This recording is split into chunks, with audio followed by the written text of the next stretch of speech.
Hello साथियों, कैसे हो आप सभी। मैं हरबेंद्र एक बार फिर से आप सभी साथियों का अपने परिवार हर क्लासेस 24 में आपका स्वागत करता हूं। आज बात करेंगे आरआरबी एनटीपीसी अंडर ग्रेजुएट से यानी संबंधित बहुत ही महत्वपूर्ण यानी जानकारी के बारे में। अभी जो आरआरबी एनटीपीसी अंडर ग्रेजुएट के जो एग्ज़ाम हो रहे हैं उनमें यानी आपके पेपर रिव्यू के बारे में बात करेंगे और साथ के साथ आपको बताएंगे कि मतलब अभी जो आपके पेपर हो रहे हैं वो किस पर मतलब ज़्यादा जैसे टॉपिक पर फोकस दिया जा रहा है और किससे कम यानी टॉपिक से प्रश्न पूछे जा रहा है। तो आपको मतलब यानी पूरी जानकारी देंगे आप यानी इस वीडियो में अच्छे से यानी बने रहें और पूरा वीडियो एंड तक देखें। और इसमें आपको यानी जैसे सीक्रेट टिप्स बताएंगे कि किस तरह से आप अपना मतलब पेपर अच्छा कर सकते हैं और अपना एक अच्छा रिजल्ट ला सकते हैं। इसलिए इस वीडियो को एंड तक पूरा ज़रूर देखें, क्योंकि यदि आप एंड तक इस वीडियो को देखेंगे तो आपको इसमें पूरी जानकारी मिलेगी। और अभी आपके पास यानी बहुत ही कम समय है, इसलिए यानी आप अच्छे से जिनके अभी एग्ज़ाम नहीं हुए वो अच्छे से अपनी तैयारी करते रहें और अपने इस यूट्यूब चैनल पर जो लगातार प्रैक्टिस सेट कराए जा रहे हैं वो प्रैक्टिस सेट आप करते रहें, जिससे आपका स्कोर कार्ड और अच्छा होगा। अब जैसे इसमें बात कर लें कि आपके यानी क्या क्या यानी पॉइंट्स यानी सबसे ज़्यादा जैसे पूछे जा रहे हैं, करंट अफेयर यानी कहाँ तक की आ रही है, ये सभी जानकारी इस वीडियो में आपको मिलेगी। और एक बार अपने इस यूट्यूब चैनल हर क्लासेस 24 को ज़रूर सब्सक्राइब कर लें, क्योंकि यदि आप सब्सक्राइब कर लेंगे तो आगे कोई भी आरआरबी एनटीपीसी अंडर ग्रेजुएट से संबंधित अपडेट होगी तो सबसे पहले आपको यानी नोटिफिकेशन मिल जाएगी। इसलिए आप यानी लगातार अपने इस यूट्यूब चैनल से जुड़े रहें और एक बार वीडियो को लाइक ज़रूर कर दें। और यदि आपको और भी कोई जानकारी लेनी हो आपके एनटीपीसी अंडर ग्रेजुएट एग्ज़ाम से संबंधित तो आप कमेंट में पूछ सकते हैं, हम आपको पूरी जानकारी देंगे। अब जैसे बात कर लेते हैं NTPC under graduate paper review के बारे में, जिसमें आपका जीएस जीके के यानी पेपर रिव्यू के बारे में बात कर लेते हैं कि जीएस के जो प्रश्न हैं वो कहाँ से कितने कितने यानी आए हैं। क्योंकि हमने अलग अलग जैसे स्टूडेंट्स की जो उन्होंने बोला उस हिसाब से हमने एक अनुमान लगाया कि हाँ इस यानी टॉपिक से इतने इतने प्रश्न पूछे गए, जिसमें आपके यानी सबसे पहले बात कर लेते हैं तो आपका जैसे साइंस है 2 से 3 प्रश्न पूछे गए, कंप्यूटर में 3 प्रश्न पूछे गए, पॉलिटी में 6 प्रश्न, मॉडर्न हिस्ट्री में 3, उसके बाद इकोनॉमी में 2 प्रश्न, ज्योग्राफी में यानी आपके प्रश्न यानी कुछ पूछे गए। उसके बाद सबसे ज़्यादा आपको यानी ये 3 से 4 टॉपिक ज़्यादा ध्यान रखने हैं, जिसमें आपका योजना, उसके बाद लोक नृत्य, युद्ध और अनुसूची, ये 4 टॉपिक बहुत ही इम्पोर्टेंट टॉपिक हैं।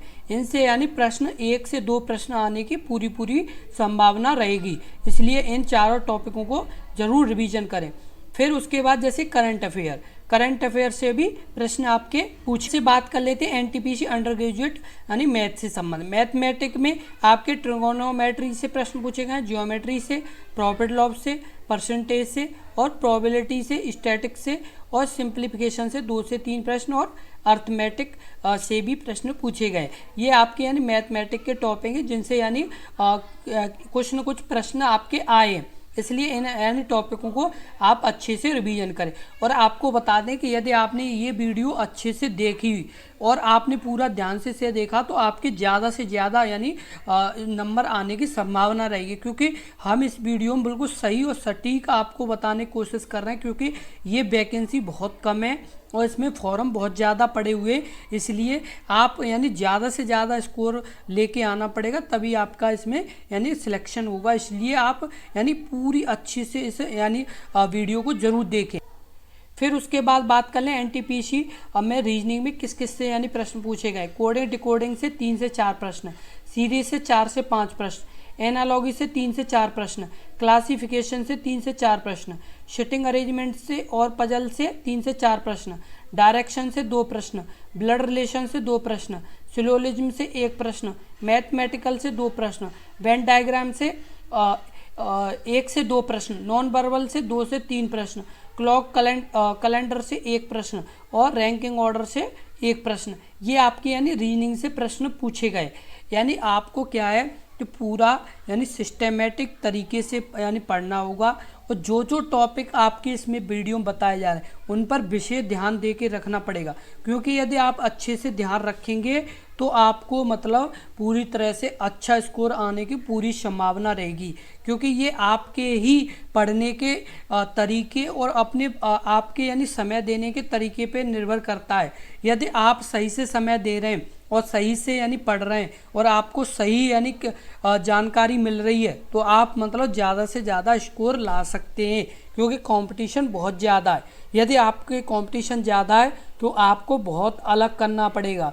यदि आपको अलग करना पड़ेगा तो उसके लिए मेहनत भी अलग करनी पड़ेगी। आपको बता दें कि ये यानी टॉपिक बहुत ही यानी इम्पोर्टेंट टॉपिक है जिनसे आपके यानी प्रश्न पूछे गए। अभी तक जो एग्जाम हुए हैं आपके आरआरबी एनटीपीसी अंडर ग्रेजुएट के, वो इनसे ही यानी ज़्यादा प्रश्न पूछे गए हैं। फिर बात कर लेते हैं एनटीपीसी अंडर ग्रेजुएट यानी से संबंधित आपके यानी सबसे पहले जो फर्स्ट राउंड है उसमें आपको क्या करना है। जो हमने आपको यानी 3 स्टेट यानी सीक्रेट स्ट्रेटेजी बताई थी कि मतलब हमें कैसे काम करना है इस पेपर को करने में, तो वो यानी तीनों के बारे में अब बात करेंगे कि हमें अब क्या करना होगा। हमें मतलब टॉपिक पता चल चुके हैं कि किस किस टॉपिक से प्रश्न पूछे जा रहे हैं और किस किस टॉपिक से ज़्यादा प्रश्न पूछे जा रहे हैं, तो अब हमें क्या करना है, उन पर काम करना है। जब हम अपना एग्ज़ाम दें और जब मतलब हम अपना यानी अभी तैयारी करें तो किस तरह से हमें मतलब काम करना है और किस तरह से मतलब हमें उसकी जानकारी यानी करनी है। तो इसके लिए अब हम काम करेंगे कि कैसे हमें अपने एग्ज़ाम टाइम में मतलब अपना समय देना, जो हमारा कितना 90 मिनट जो टाइम मिलेगा, कितना 90 मिनट जो टाइम मिलेगा उसे हमें कैसे यूटिलाइज करना, कैसे मतलब हमें इसमें पूरा यानी समय देना जिससे हमारा स्कोर अच्छा बन सके। अब इसमें क्या हुआ कि ये अलग अलग उसमें आ गया है।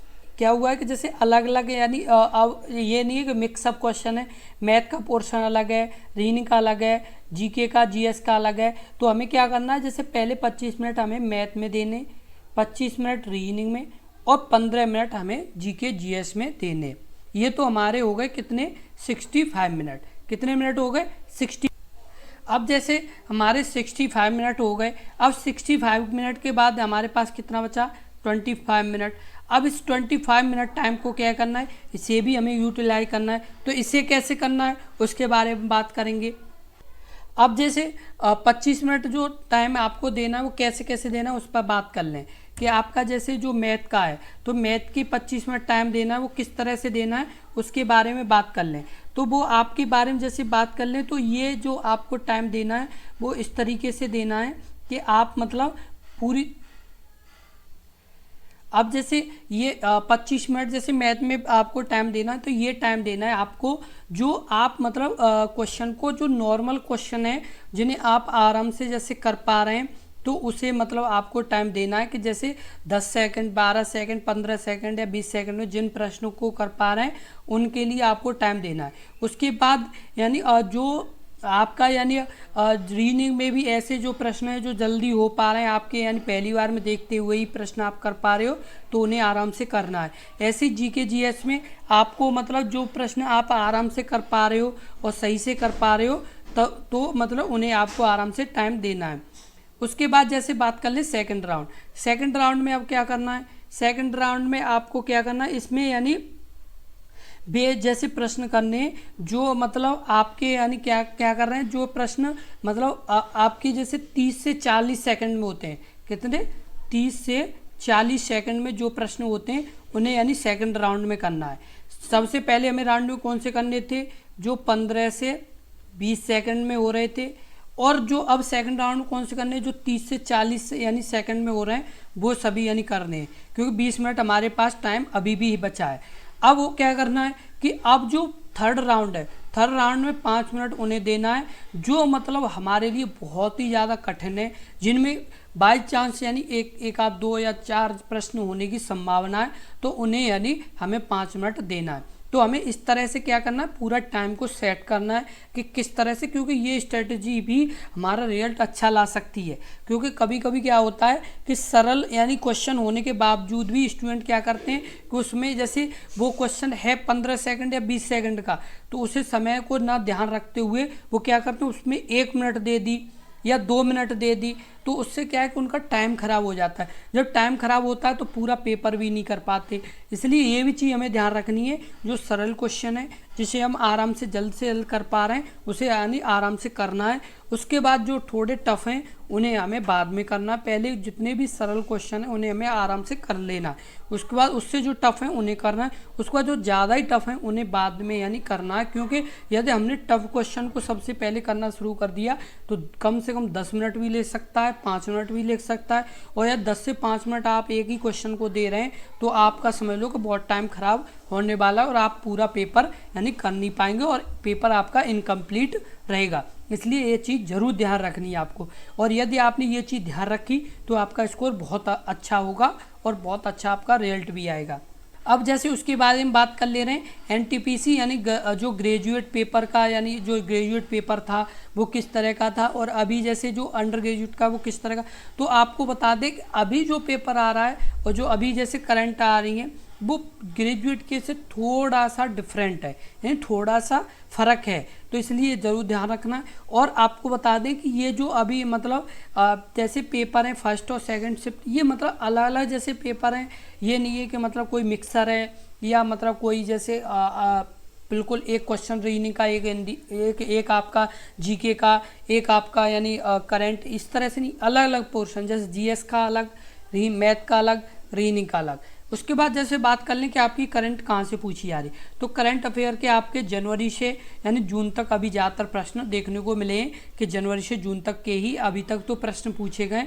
अभी आगे आपको और यदि कोई भी जैसे जानकारी मिलेगी तो आपको ज़रूर यानी वीडियो में बताएंगे। तो आप यानी अपने इस यूट्यूब चैनल को ज़रूर सब्सक्राइब कर लो, क्योंकि जब तक यानी एनटीपीसी के यानी जो अंडर ग्रेजुएट के एग्ज़ाम होंगे तब तक हम लगातार आपको अपडेट करते रहेंगे कि अभी मतलब किस तरह के प्रश्न पूछे जा रहे हैं, अभी यानी किस तरह के। क्योंकि जैसे जो स्टूडेंट है वो अपना जैसे बाहर आके थोड़ा बहुत बताते हैं कि मतलब इस तरह के प्रश्न यानी आए या इस तरह का एक आध दो प्रश्न उन्होंने बताया, तो उस तरह से हम मतलब रिव्यू बनाने की कोशिश करते हैं, जिससे क्या है कि आपको मतलब उससे हेल्प मिल सके, आप भी उसकी यानी एक अनुमान से आप अपना भी एक अच्छा रिजल्ट बना सकें। क्योंकि जो स्टूडेंट जैसे पेपर दे के बाहर आते हैं तो वो अपना एक आध दो क्वेश्चन यानी उन्हें जो ध्यान रहते हैं या ज़्यादा ध्यान रहते हैं तो वो बताने की कोशिश करते हैं, तो उससे एक अनुमान लग जाता है कि मतलब किस तरह के यानी प्रश्न किस किस टॉपिक से आ रहे हैं। क्योंकि अलग अलग स्टूडेंट अलग अलग यानी क्वेश्चन बताते हैं, तो उसमें यानी एक अनुमान लग जाता है कि हाँ इस टॉपिक से इतने प्रश्न पूछे जा रहे हैं, इस टॉपिक से इतने। तो उसका पूरे का जो एनालिसिस है, जो पूरे का एक रिव्यू है, उसकी हम एक वीडियो बनाते हैं जिससे आपको ये पता चल जाए कि हाँ इस टॉपिक से यानी इतने प्रश्न पूछे जा रहे हैं। इसलिए आप मतलब ज़रूर यानी इन वीडियो को देखते रहें। जब भी आपका एग्ज़ाम हो उससे पहले यानी आप लगातार वीडियो को इन्हें देखते रहें, जिससे आपका एक अनुमान लग जाए और उसी तरह की आप एक तैयारी करते रहें। क्योंकि जैसे अभी आपको इसमें बोला कि रीजनिंग में यानी कोडिंग डिकोडिंग से 2 या 3 प्रश्न आने की संभावना, तो आप रीजनिंग को भी ध्यान रखेंगे, जैसे कोडिंग डिकोडिंग टॉपिक को, या मैथ में जैसे नंबर सिस्टम से 1 या 2 प्रश्न आने की संभावना, तो आप उसमें अपना यानी अच्छा करने की कोशिश करेंगे। तो वही हम लगातार रिव्यू बनाते रहेंगे, जिससे आपका यानी बाय चांस एग्ज़ाम इस तरह का हो जाए कि एकदम अच्छे लेवल का। तो आप उस चीज़ को जरूर यानी लगातार यानी प्रयास करते रहें और रिव्यू को देखते रहें, क्योंकि यदि आप रिव्यू देखते रहेंगे तो आपका रिजल्ट ज़्यादा से ज़्यादा अच्छा होने की संभावना रहेगी। अब जैसे सेक्शन वाइज ये आपसे पहले ही बता दिया हमने कि जीके के अलग, मैथ के अलग, रीजनिंग के अलग। और उसके बाद अटेंडेंस की बात कर लें तो 60% अटेंडेंस रही है। जैसे 100 स्टूडेंट की जैसे फॉर्म है तो आपके 60 स्टूडेंट ही यानी एग्ज़ाम देने आ रहे हैं, यानी 40 स्टूडेंट क्या है कि एग्ज़ाम नहीं देने आ रहे हैं, यानी 60% के आसपास आपकी अटेंडेंस है। यानी इस आपको एक और चीज़ बता दें, ये 60 आपकी यदि 60% स्टूडेंट है तो इसका मतलब ये नहीं है कि बहुत कम आपके जैसे एग्ज़ाम दे रहे हैं, फिर भी बहुत ज़्यादा है।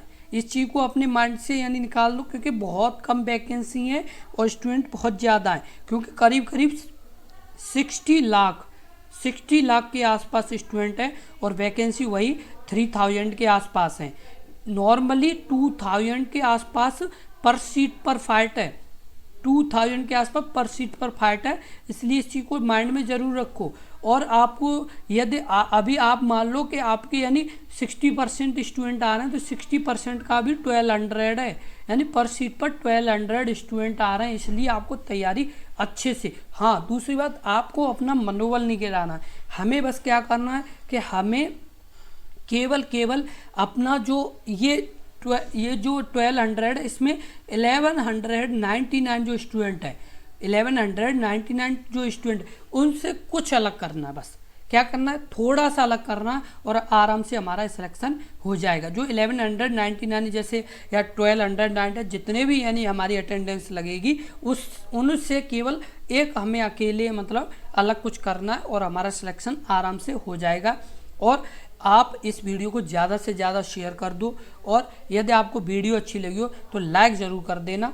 और आप यानी लगातार इस यानी जितने भी यानी ये वीडियो इन्हें लगातार देखते रहें। जब भी आपका एग्ज़ाम हो तो आप एक अच्छे और सही यानी आराम से जाएं। और एक चीज़ ज़रूर ध्यान रखें कि आपका एग्ज़ाम, जैसे मान के चलो आपका एग्ज़ाम है जैसे 16 तारीख को, यदि आपका 16 तारीख को एग्ज़ाम है तो आप 15 को ही पहुंचने की संभावना रखें, क्योंकि यदि आप 16 को ही पहुंचेंगे तो बाय चांस आप लेट भी हो सकते हैं। यदि आप 16 को ही पहुंचें तो कम से कम अपनी जो एक एंट्री की शुरुआत उससे 2 घंटे पहले पहुंचें, कम से कम 2 घंटे पहले, क्योंकि आप 2 घंटे पहले पहुंचेंगे तो एकदम शांत और रिलैक्स मोड में पहुंच पाएंगे। और यदि आप एंट्री के टाइम में ही पहुंचे तो हड़बड़ाहट में आप अपना पेपर भी खराब कर देंगे। इसलिए आपने पिछले 1 साल या 6 महीने से मेहनत की है, तो आप 2 घंटे वो यानी सही से यानी आप अपने निकालें और आप 2 घंटे कम से कम एंट्री से पहले पहुँचें, जिससे आराम से अपनी एंट्री ले पाएंगे और अच्छे से पेपर कर पाएंगे। इसलिए ये चीज़ ज़रूर ध्यान रखें। आप अब एक चीज़ माइंड में ज़रूर रखें कि हमें एग्ज़ाम में यानी समय से पहले पहुंचना, ये नहीं है कि फिक्स समय पर, क्योंकि यदि हम फिक्स समय पर पहुंचेंगे तो हमारा पेपर ख़राब होने के चांस ज़्यादा से ज़्यादा रहेंगे। और यदि हम 2 घंटे 3 घंटे पहले पहुंचेंगे तो आराम से हम अपना पेपर दे पाएंगे। और दूसरी बात, यदि आपका सेंटर दूर है तो आप 1 दिन पहले पहुँचें, क्योंकि यदि आप 1 दिन पहले पहुँचेंगे तो आप आराम से रिलैक्स कर पाएंगे और सुबह आराम से अपना एग्ज़ाम दे पाएंगे। और यदि आप उसी दिन पहुँचेंगे तो आप जो मतलब टायर्ड हो, जो आप थक गए हो, उससे आपका एग्ज़ाम और ख़राब होने के चांस रहेंगे। इसलिए समय पर पहुँचें और अपना पेपर अच्छे से दें। Best of luck.